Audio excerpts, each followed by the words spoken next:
les matchs précédents, peut-être on manquait de réussite, mais depuis un certain temps, il faut toucher du bois.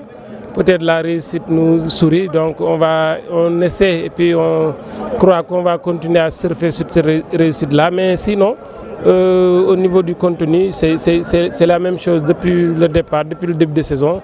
C'est le même contenu qu'on essaie de mettre. Là, il nous a manqué quelques éléments, surtout nos internationaux qui sont avec l'équipe nationale U20, qui sont en Arabie Saoudite. On a perdu aussi Fane qui a fait un voyage. On a perdu aussi Jackson qui souffre de blessures. Mais on s'est dit qu'on a une équipe des joueurs interchangeables. Donc même si on perd 4 éléments titulaires, donc il nous fallait vraiment peut-être jouer, surtout mettre beaucoup de rythme dans ce match-là, essayer de faire la différence. Après, on avait la possibilité peut-être de marquer d'autres buts, mais malheureusement, on a manqué peut-être de lucidité et de fraîcheur pour faire le break. C'est le même match à peu près qu'on avait livré contre Teungueth, mais là-bas, on avait eu de la réussite. Parce qu'effectivement, quand tu marques un but très tôt, en première période, c'est sûr que tu subis le match, mais au moment de subir, il y a des espaces qui se créent, parce que c'est ce qu'on avait dit à Garçon. Donc forcément, il y aurait eu des occasions, mais malheureusement, on n'a pas eu la réussite escomptée pour peut-être marquer d'autres buts. Mais c'est une victoire qui nous permet d'engranger 3 points, de continuer peut-être notre série. Et on va espérer que peut-être ça ne va plus s'arrêter. L'équipe est dans une bonne dynamique. Oui, effectivement. Je pense qu'on avait besoin d'un déclic pour effectivement pouvoir exprimer leur talent, les garçons, pour leur permettre de s'exprimer, d'exprimer leur talent.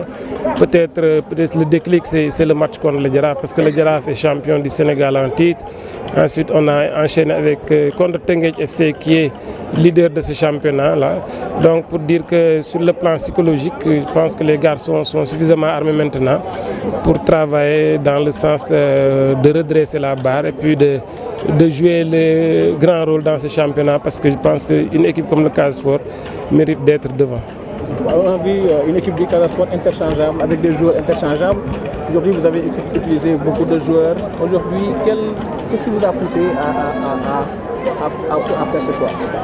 Non, ce choix, c'est depuis le début de saison. Depuis le début de saison, je savais que peut-être, nonobstant les voyages que l'on fait, parce que c'est des voyages fatigants, on se disait qu'on aurait des garçons peut-être qui allaient jouer dans les équipes nationales, peut-être que ce soit en équipe U20, peut-être en U23, peut-être dans l'équipe locale.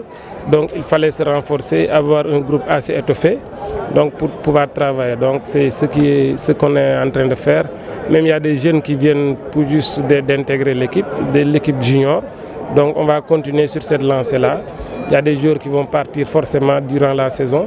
Donc on va essayer autant faire ce pour de les remplacer au pied levé, c'est possible. C'est parce qu'on a de la qualité sur le banc de touche. Donc maintenant c'est à eux de s'imposer, de dire que les places ne sont pas, comme on dit, des titres fonciers. Donc il va falloir que ceux qui sont là, ceux qui ont démarré ce match, ceux qui ont joué, qu'ils continuent à se battre tout en se disant que même si les autres sont absents, on peut les remplacer.